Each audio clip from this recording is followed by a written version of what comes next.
അങ്ങനെയൊന്നും പറയില്ല മാഡം. അങ്ങനെയൊന്നുമില്ല. എനിക്ക് മാഡത്തിന്റെ വിഷമം മനസ്സിലാവും, മാഡത്തിന്റെ ബുദ്ധിമുട്ടും മനസ്സിലാവും. മാഡത്തിന് എനിക്ക് നന്നായിട്ട് അറിയാം. അതുകൊണ്ടാ ഞാനിപ്പോ വിളിച്ച. ഇവിടെ നടന്നതൊക്കെ മാഡത്തിന് വിഷമമായി കാണുമെന്ന് എനിക്കറിയാം. മാഡം വിഷമിക്കരുത്. മാഡം വിഷമിച്ച എനിക്കും വിഷമാവും. ഇല്ല രാജു, രാജു എന്നെ വിളിച്ചല്ലോ, എനിക്കത് മതി. ശരി മാഡം, ഞാൻ വിളിക്കാം. എനിക്കൊന്ന് പുറത്തോട്ട് പോകേണ്ട അത്യാവശ്യമുണ്ട്. ശരി രാജു.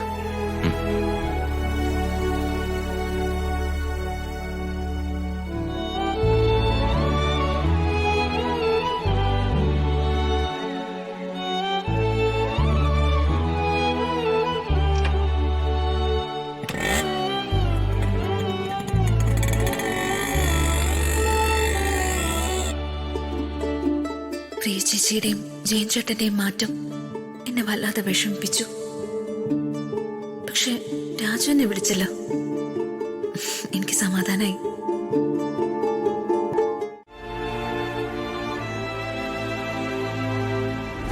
ഇത്തവണത്തെ റോഹന്റെ പിറന്നാള് ഞങ്ങൾ എല്ലാവരും കൂടി ഗംഭീരമായിട്ട് ആഘോഷിക്കാൻ തീരുമാനിച്ചിരിക്കുകയാണ്. അപ്പൊ നിങ്ങൾ എല്ലാവരും എന്റെ പിറന്നാൾ ആഘോഷത്തിന് വീട്ടിലേക്ക് എത്തണം. അവന്റെ ഒരു ബർത്ത്ഡേ ഫംഗ്ഷൻ ജീവിതത്തിൽ ആദ്യമായിട്ടാ ഒരാളുടെ ബർത്ത്ഡേക്ക് ക്ഷണം കിട്ടിയിട്ട് മനസ്സ് ഇത്ര ഇറിറ്റേറ്റ് ആവുന്ന. ഞാനങ്ങ് പോകുന്നില്ല അവന്റെ പിറന്നാളിന്. അവന്റെ മുഖം കണ്ടാലും മതി.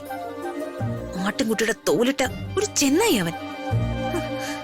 ഒന്നും പോരാഞ്ഞിട്ട് അവൻ രാജുവിനെ സ്പെഷ്യലായിട്ട് ക്ഷണിച്ചിരിക്കുന്നു. എന്തായിരിക്കും അവൻ രാജുവിനെ ക്ഷണിക്കാനുള്ള കാരണം? രാജു ഉറങ്ങിക്കാണോ? പാവം, എന്തൊക്കെ സഹിക്കണം. എല്ലാവർക്കും എടുത്ത് പാവ പോലെ തട്ടിക്കളിക്കാൻ ഒരു ജന്മം. രാജുവിനൊരു മെസ്സേജ് അയക്കാം. ഹലോ രാജു,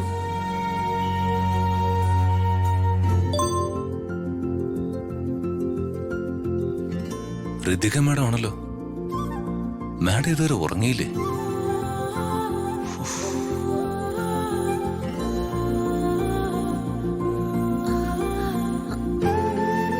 രാജു മെസ്സേജ് കണ്ടല്ലോ, ഒന്ന് വിളിച്ചു നോക്കാം.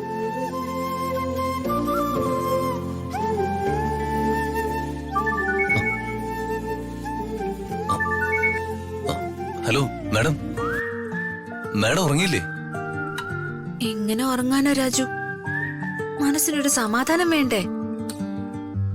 എന്താ ഇപ്പൊ മാഡത്തിന്റെ സമാധാനക്കുറവിന് കാരണം? നിനക്കറിയില്ലേ? ഏയ് ഇല്ല. എന്താ മാഡം? രാജു, നാളെ റോഹന്റെ ബർത്ത്ഡേയാ. ആ അതെ, അതിനെന്താ? അതിന് എന്താന്നോ? അവന്റെ ക്ഷണം സ്വീകരിച്ച് നാളെ ഇനി അങ്ങോട്ട് പോണ്ടേ? പോണം. അതിനെന്താ? അതിനെന്താന്നോ? ഞാനൊന്നും പറയുന്നില്ല രാജു.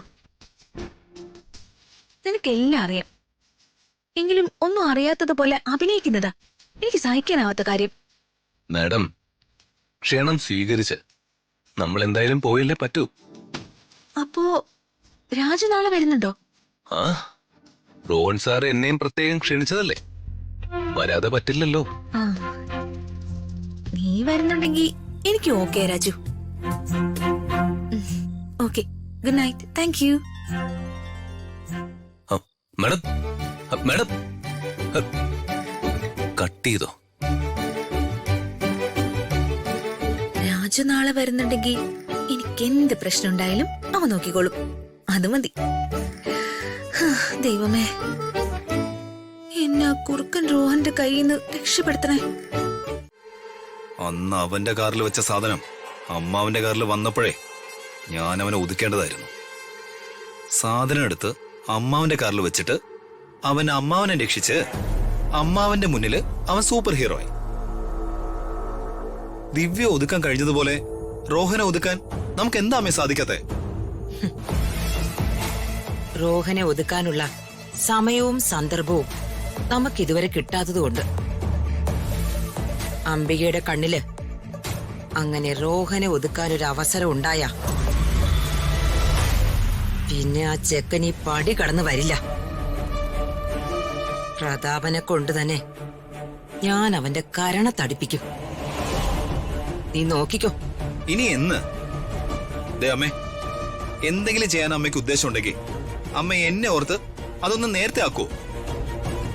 എടാ ദീപക്കെ, നീ ഇങ്ങനെ പേടിക്കാതെ. ഋതികയ്ക്ക് രാജുവിനോടുള്ള അഗാധമായ പ്രണയം കാരണം റോഹനുമായി നടക്കാൻ സാധ്യതയുള്ള വിവാഹം അവൾ എങ്ങനെയെങ്കിലും രാജുവിനെ കൊണ്ട് മുടക്കിപ്പിക്കും. ഈ വിവാഹം മുടക്കാൻ നമ്മൾ ഒരുപാട് ആലോചിക്കണ്ടെന്നാ എനിക്ക് തോന്നുന്നത്. അമ്മേ, രാജുവിനോട് അവൾക്കുള്ള സ്നേഹത്തെക്കാൾ കൂടുതലാ അമ്മാവനോട് അവൾക്കുള്ള സ്നേഹം. അവളുടെ അച്ഛൻ പറയുന്ന കാര്യങ്ങൾ അച്ഛന്റെ മനസ്സ് വിഷമിപ്പിച്ച് അനുസരിക്കാതിരിക്കാൻ ഇനി അവൾ മുതിരില്ല. മുമ്പത്തെ പോലെ അല്ല. അമ്മാവന്റെ മകൾ സ്നേഹം വളർന്ന് വളർന്ന് അതിൽ കിടന്നുകൊണ്ടിരിക്കുക. അവള് സ്നേഹിക്കട്ടടാ.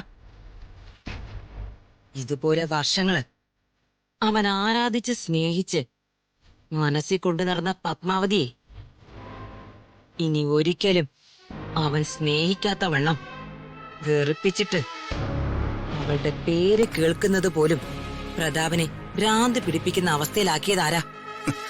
അമ്മ, ഹ, അറിയാലോ. അപ്പൊ ഇനി ഇതിന്റെ ബാക്കി ഞാൻ പറയണോ?